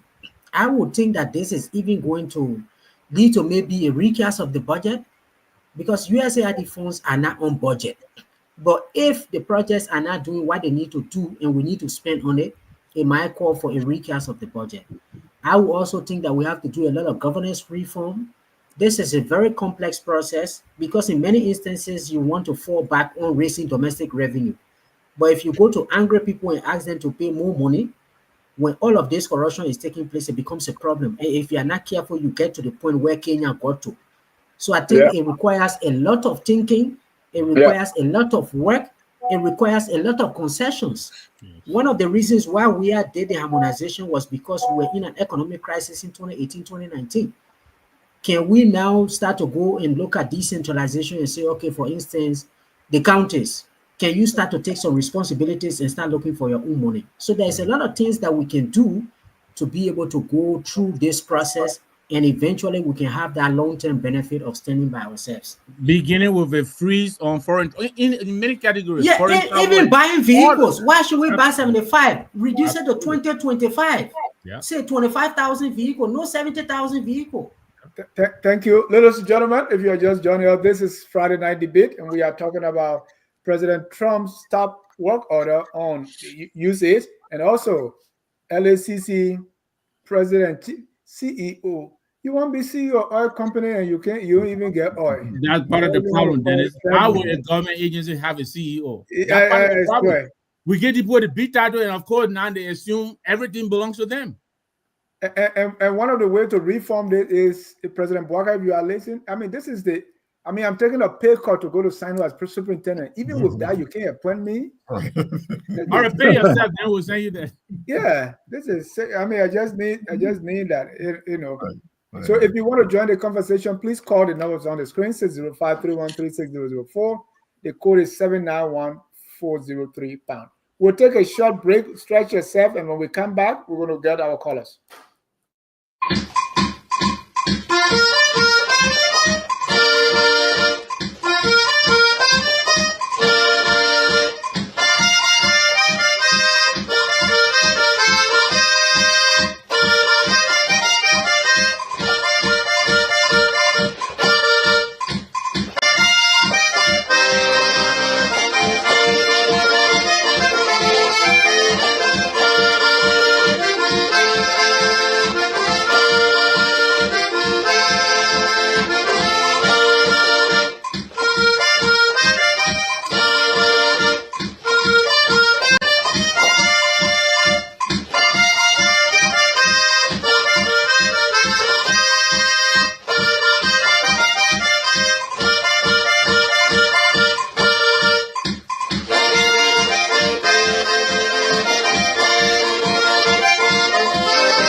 Welcome back. Welcome back. At this time, we're going to get some callers here. Our first call here is Mr. Evans Morris. Evans, you're alive. Yeah, thank you, Mr. Jai, and hello to the panelists. First, I want to say, I think I actually feel sorry for this government because I think the fact that they won't have this, influx of international aid through the USAID, whether this is going to be temporary or permanent, at least for the duration of Trump's term, I think that's going to hinder this government chances or impact on the economy to really influence the lives of the Liberian people economically. But I think with the likes of financial geniuses like Augustin Gaffron, the Depo Zoo, if they're still there, maybe eventually they'll integrate Thomas Connick to really help them with the heavy lifting. I think maybe they'll have some progress, but if they succeed without this aid, I think that's a big boost for the Unity Party coming down, to 2029. But if they fail, it's going to be difficult for them to retain power. But then lastly, with Rustonlyn Suacoco, I mean, as a young person, you want to see somebody who's young in such a position, even though perhaps she may not be qualified. I think she was a business person in her previous, private capacity before going to public service. But definitely that's a big position and a big task. And the president, I think he has already mismanaged that position. He put his nephew there, and then somebody who seemed to be unqualified. But for me, I think She was the same person who was crying that Prince Johnson was after her life, and she came on the platform crying for help to be protected. And once she gets the opportunity, she becomes corrupt. I think this is a reflection of all of us, whether we like to think so or not. I think as Liberians, we're a corrupt set of people, and no matter who you put, a young person, middle-aged, old person, they always do the same thing. Corruption is almost inherent in our blood. Thank you for taking my call. Thank you. We are not corrupt. Elvis, I got a question for you. Are you still there? No, he left. Let me go to Jamale Makture. Yeah, how you doing, man? Thank you so much for taking my call, man. Thank you. Go ahead, brother. Yeah, I want to, extend my compliments to everybody on the platform there, first and foremost. But here is the thing, Liberians in America or in other parts of the world, it's time for us to step out. Step out, not seeking, ministerial position, but if we were to have a national conference and see how best we can help Liberia, you got doctors here, you got engineers here, set up different committees or commission categorically to help the country, because no matter whether we like it or not, we are the economic bread and butter for Liberia. If Liberian just stops, Liberian the diaspora and Liberian America stop sending money to America, the economy gets strangulated. Where is the money coming from? Why do you think the Lebanese are in Liberia? Why do you think the Indians are there? Because of your remittances that you send to Liberia. So, the people, if you talk about Liberian going back home, they portray you that you're going to take the position. So, to avoid that, we can come together on a national conference and see how we can help the country. Because all the brains are out of Liberia. So, for instance, you have an economic committee on Liberia. They can come up with a proposal how to help the country. You don't necessarily have to go take position. So, it's something that we have to look at. We are the one that's supposed to help the country. Thank you. That's a great point. Yeah, I don't know. Yeah, you see? Yeah, sometimes, we need a government to kind of buy. But let me bring another caller here, Mr. Tubman. Thank you, Dennis, and gentlemen, thank you for the discussion tonight. Look, I will agree with Evans. Liberians are corrupt. Liberians are corrupt. If you want to know our problem, go back to the root, the very funding of that country. Which country is not corrupt? Which country is not corrupt? You don't have a foundation. I have a few minutes, Dennis. Don't interrupt me, please. All right. Now, let's go back. Look at our history. Look at the founding history of Liberia. The country is corrupt. It was founded on corruption from day one. That corruption is embedded in every Liberian. Every Liberian. Look at Liberian organization in the United States. Leaders in Liberian organization in the United States walk away with thousands of dollars from organization and nothing comes out of it. The country is corrupt. We Liberians, we are very, very corrupt. I can remember the interim government honored the late Dr. Sawyer. They were corrupt. They walk away with millions of dollars. Amen. Liberians are corrupt. How educated you are. It's embedded in our soul, in our blood. We are corrupt. It's our own problem. Until we can look to solve that problem. It would take generations to come to solve that problem.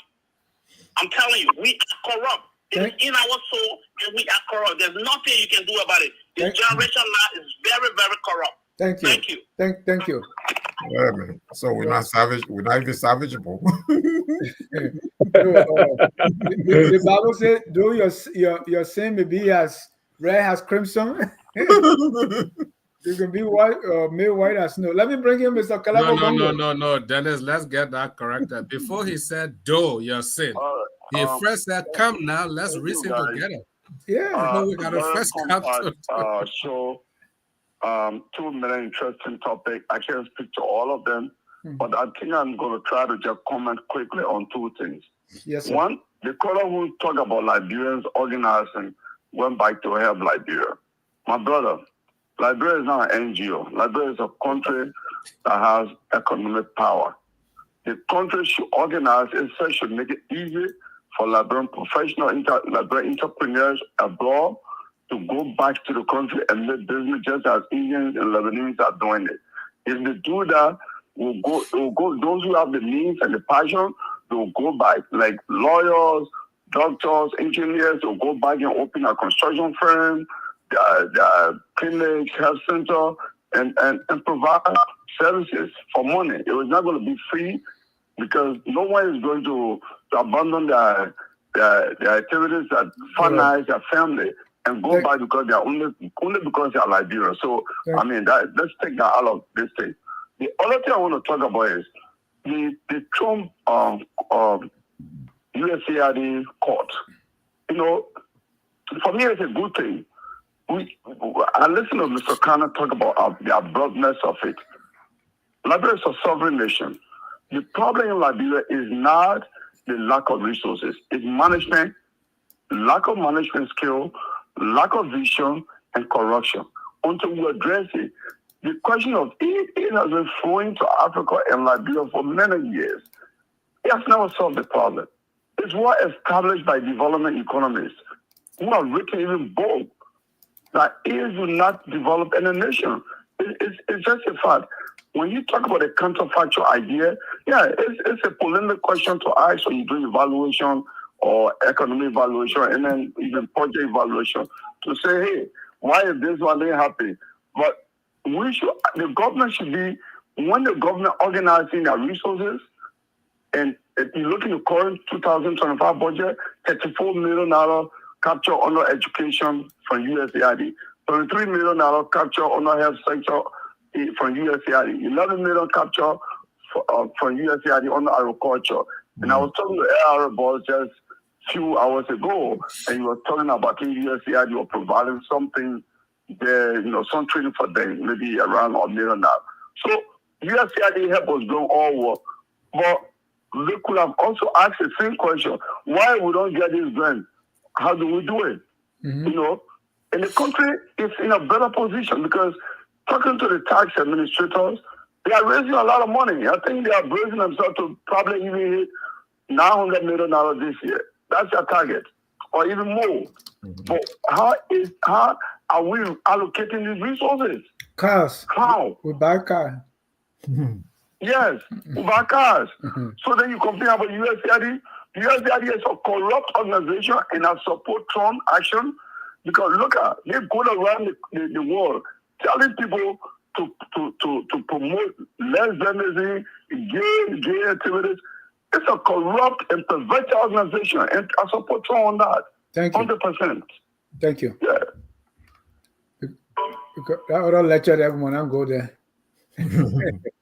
Yeah, Trump know that because they're doing this. Trump just want to keep the money here. But gentlemen, that's all the time we have here. Let's go around the room now and close. Tom, we start with you. Yes, since it's late in Liberia. To Mr. Gonglo, I think the debate around aid and aid effectiveness is a very long debate. William Esterle, Dambiza Moyo, Dead Aid, a lot of people have written about it. But also there are countries that have been put onto their knees and then they have moved on by themselves through support and aid. Germany, for instance, through the Marshall Plan, even most of Europe after World War II. Other countries had to go to their aid and support them. I think the bigger problem we have in the global south is that our democratization and our governance systems are not strong enough, and we haven't really been able to utilize these resources. And this is part of the argument.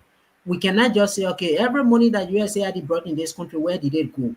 Have we even managed the aid well as a country? Ministry of Finance, like I said, has an aid management unit. We should even be directing these aid agencies as to where they put the money. But in many instances, we don't even pay attention to it. So we are part of the problem of aid inefficiency in this part of the world. Rwanda, for instance, they did well with their aid. Much of the progress they have made today, the foundation after the war was laid by GTZ and other countries that went to help them. So I think we should be the one to take that on. On the domestic resource mobilization side, that's normally the fallback position. And like I said, USAID itself had been working on this, that we should get to a point when we can no longer provide aid. What I was saying was that since that was already in the plan, they should have continued with it rather than this abrupt nature of the way the stop work order was done. And as I conclude, one of the things I want to say is that even the president, even the secretary of state, they are not saying that they are going to stop. What they're saying is that they want to review and maybe eventually they will reform. And people are saying that in the next 4 years, the aid community is no longer going to be what it was. Perhaps eventually we might see USAID merge into the State Department just as UK did it, Australia I think had done it, and some other countries had done it. So let's watch the next 3 months and moving forward. But again, we have to make use of this shock because Liberia is a country that never make use of these kind of situations. Ebola came here, and after Ebola, we thought the way it dealt with us, we're going to be serious. It left, and we went back to business as usual. COVID came, and in fact, that we can say it affected everybody. So we went back. So let's see how we can really use this opportunity now to reform our tax system, to reform our governance system, and set a solid foundation for self-reliance. Because this is why everybody is saying, "Oh, let the aid go, so we can manage ourselves." In the next 3 months, let's lay the foundation, and then we can do that moving forward. Thank you all, and good night. All right, good night. Thank you, Thomas, for joining. I know it's what? It's after what? 2 a.m. 2 a.m. in Monrovia. Thank you for the sacrifice. Have a good night. Good night, Thomas. Good night, Tom. Sometimes one old man told me, he said, I'm not the one to you will not hear from a moth, right? That the king's mother is a witch. Everybody know the king mother that witchcraft, but nobody wants to say, if I'm more you expect to hear it from? No way, you will not hear it from me. Dennis again. Mr. Bigway, you're closing. And let us, at the end of the day, what do we do? What is the way forward? Put solution there as you close. Okay. I think Dennis, what you hear from the callers there saying Liberia is corrupt is just an expression of their frustration. It's an expression of the way they see things happening in Liberia, and so I mean, what other way to say it than the way they did, So, with that said, I just hope that something can trigger something somewhere, so it's not all as bad as sometimes we make it sound like. But if you see one bad thing happening over and over, it just gives you that sense of, it's almost like you want to give up. But the solution that we all want, what we all consider to be the solution, you have to have the atmosphere. The place has to be conducive for us to exist in that space and contribute meaningfully. So I mean, yes, this is part of what we are doing now on this particular platform is another form of contribution that we are making, because we are expressing how we feel, how we see things, we are analyzing things the way we know things.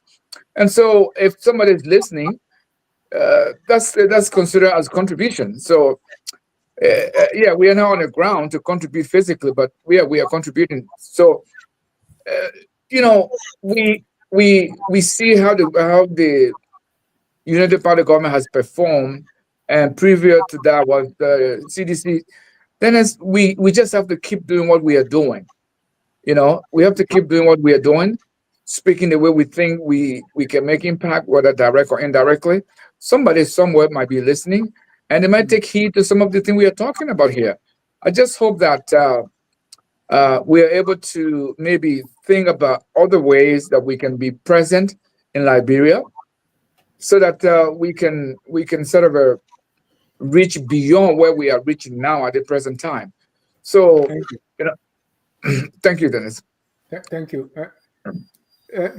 This breaking news. IF approved 46 million for Liberia to strengthen revenues and support to strengthen reserve and support economic reform. Let me read that again.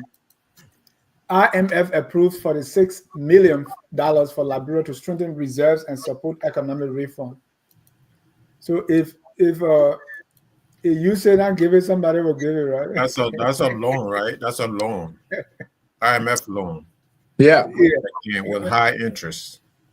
Yeah. And there will be replacements, Dennis, but it usually has been the most generous by far. So you want the flow now? Let me hear your closing and the solution. Well, yeah, out of these, China will step in, Russia will step in, but they all will come with stringent conditions. But look, you know, let me say this: this president, and I said it before. He has a chip on his shoulder. He has a point to prove. His president, under whom he was vice president for 12 years, refused to endorse him because she didn't think he was capable. He has all the reason to prove the naysayers wrong. You know. Yeah. I'm hoping, you know, look, Ellen dealt with Ebola. We are dealt with COVID. This is his pandemic. He has to rise to the occasion. He has said nothing since this thing happened. The whole world is shaking. The whole world right now is reverberating, and this president, he has not felt the need to even reassure the nation. He has said nothing. He needs to rise to the occasion. There are a lot of possibilities out there. I don't want to call them solutions, but belt tightening of other than they should all lead to belt tightening. He needs to prepare the people for that. He has to recast his budget. He needs to impose some kind of spending freeze to give them time to digest what is coming towards them. This is big. This is big. USAID has had direct involvement in the budget, and then they have also supported organizations that have supported projects in Liberia, the WFP, the WHO. All of these agencies, all of them are having problems. I read somewhere where some of the agencies are returning the food to WFP because they don't even have staff to distribute the food. This is how bad this thing is. Where are the people who are hungry and they need the food? They're cutting from 10,000 staff, I think, to 300. You know, it is no joke.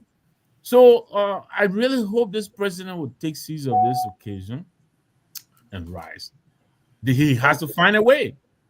He has to find a way. But there is going to be belt tightening. So all of these stories we're hearing about $75,000 for a car here, you know, IMF approving $46 million and all of that, you know, compared to what is coming, I think these are all drops in the bucket. Thank you. So I'm really, really appealing to this president. He needs to rise up. He needs to address the nation. He has to say something to reassure the people, and he has to tell us what it is he's planning on doing. This might really be an opportunity in disguise. We said that in the short term it's difficult, but in the long term, this could be an opportunity. He can cut the salary from the legislature beginning with that. He has now an excuse to declare a national emergency that will suspend all these bottlenecks and do some real serious cutting to the budget. He can do that. Thank you. Thank you. Thank you. Powerful political speech, you know. You know, And this is a of Mr. Salih for president. God will make a way What's that? where there seems to be no way. Maybe that's the place we're coming to, Dr. Pearson. Thank you, Dennis, for tonight. Thanks to my fellow panelists for tonight, and thanks to our viewers and listeners for the show tonight. Listen, there's nothing wrong with aid. Aid does not stop you from properly managing your natural resources and governing your country well. Aid can be a complement to what you already have and to boost your national development projects. So people who feel that because you're getting aid, so that's why people are not working, it's a false narrative. Because with or without aid, we should govern well. We should govern well. And I should say, USAID going is going to be a big blow to Liberia. Having worked in the NGO sector, in the public sector before myself, I know how many people are going to be walking out of jobs right now as we speak. You know, a lot of families are not going to have resources to sustain themselves. One person in a family in Liberia working with an NGO feeds over 10 to 15 people just by hand out. That's how serious this thing is. So we shouldn't take it for granted. Yes, I think there should be austerity measures to cut down on the waste in our national budget as it is already. And I think we should streamline all of our revenue generation through one source resource channel. We shouldn't have autonomous agents and everybody else collecting and hiding money somewhere else and storing it somewhere else. LRA should take 100% control of resource mobilization in Liberia and revenue collection without anybody picking any other change on the side. And we should have a one national spending bill like I proposed the other day. And I want to close by saying, listen, please, President Bouaka have already started stealing heavy money. And in addition to him stealing personally, the people who stealing for him as his proxy have given him a lot of cash. His wife, his family, his children are all within the corruption scandal in Liberia. I find it very. Are you saying allegedly or you are? It's not alleged. It's not alleged. It's not alleged. President Bouaka never hosted an elaborate wedding anniversary, elaborate birthday party for his wife himself, simultaneously or concomitant, like Liberian people will say, coming from a pack. It never happened before. He had never given any disaster relief program, $10+ million in Liberia. It never happened before. Where did he get the money from? All his officials that are stealing, and he cannot get them to account for it. His long-term friend in the 285 yellow machine that he has his letter and his signature in the Capitol building there. That's a problem. President Bouaka go after anybody that will also bring out the whole rope or whole bush. Unless President Bouaka. Let's conclude with your solution. So my solution here is this: President Bouaka should, he should leave the presidency and let Jeremiah Kun, his deputy, took over from there because he does not have the energy, he does not have the wherewithal, and he does not have the capacity to even supervise those that he leading as president of the Republic of Liberia. Thank you. Wouldn't that be jumping from the frying pan to the fire? Or we don't know that yet.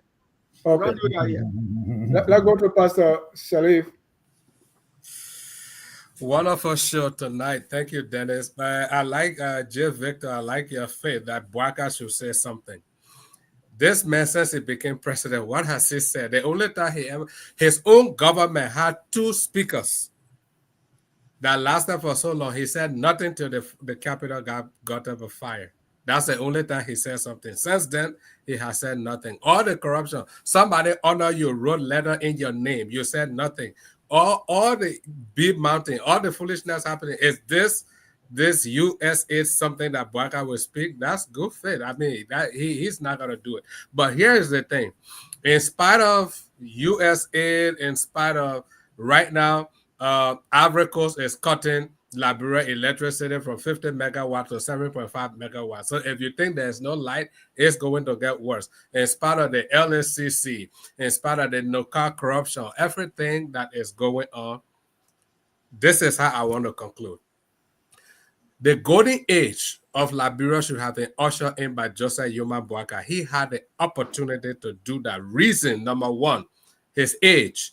He should have been working now for posterity, not prosperity, building legacy by his age. Number 2, the years he has served in public service, he should have known at least a thing or two to be able to do something. Number 3, from all that I see right now, empirically, I can prove that JMB is a one-term president. He's not coming back. He does not have the stamina. He does not have the strength. He does not have the health. So if you are a one-term president, there should be nothing stopping you that you should be afraid that, oh, if I did this, people will oppose my second term. So he had the best opportunity to usher in Liberia's golden opportunity. But this man is sitting on his hands. He's incapable. He's inept. This man is corrupt. He's not going to do anything. So I am disappointed in this administration. The investigation for Suacoco, Dennis, nothing's going to come out of it. What's my solution? I said it and I mean it. ST Salif for president, 2029. Join on the team right now. Don't come in late because I'm watching you. If you come in late, Dennis, you're not going to get that superintendent position. Come in now from the beginning. Thank you. Mr. Sharif. Yeah, ST Saliva, others, after the 9-to-5 job, you put $10,000 in the suitcase, right? Go to Roberts International Airport. That's your campaign funding. That's everything in there. So, ST Saliva, it looks to be. It's promising now. You're announcing this on a big media platform like Oh, this. watch and see. Free media. Dennis is giving you free You media. can count on me, ST Salif. Hey, I'm coming to Winnipeg. We're coming to sit down and start planning our. Thank you. So my solution is, I'm just going to go right into the solution. How about taking money and taking money out of people's pockets, taking money out of government's pocket for this moment. Somebody talk about the urgency of the moment. This is supposed to be a national emergency for Liberia. Don't look at other countries. Forget about other countries. Just focus on your own country. The urgency of the moment demands that you take money out of people's pockets. Legislators, take money out of your pockets. Take money out of the legislators' pockets. Take money out of the executive pockets. The executive branch of government, the legislative branch of government, all branches of government. And this calls for that national moment.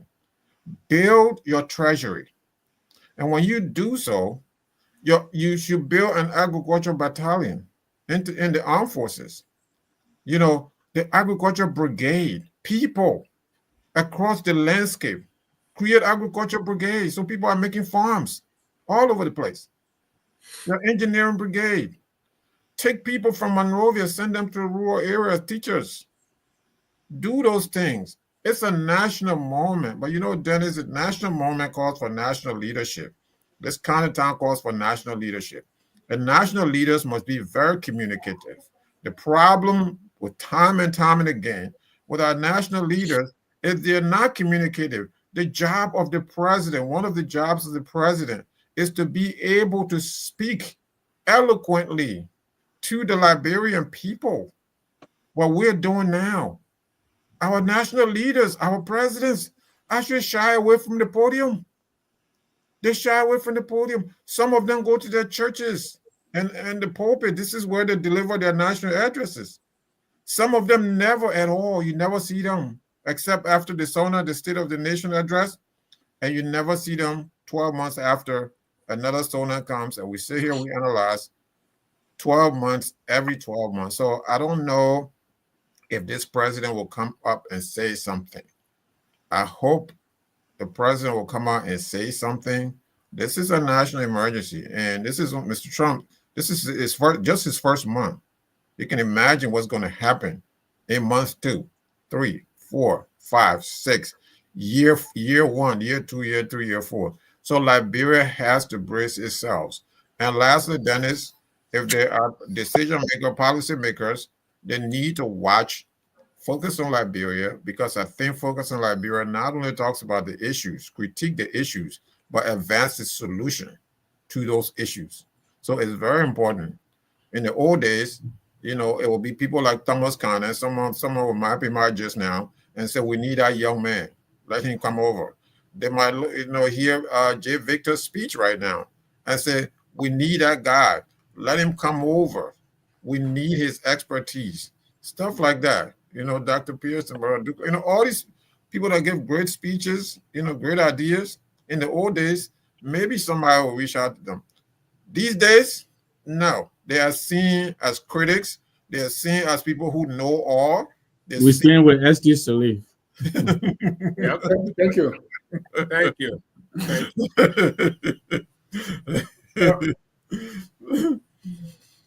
Thank you. Thank you, gentlemen. I want to appreciate you for tonight. We thank our viewers for always watching.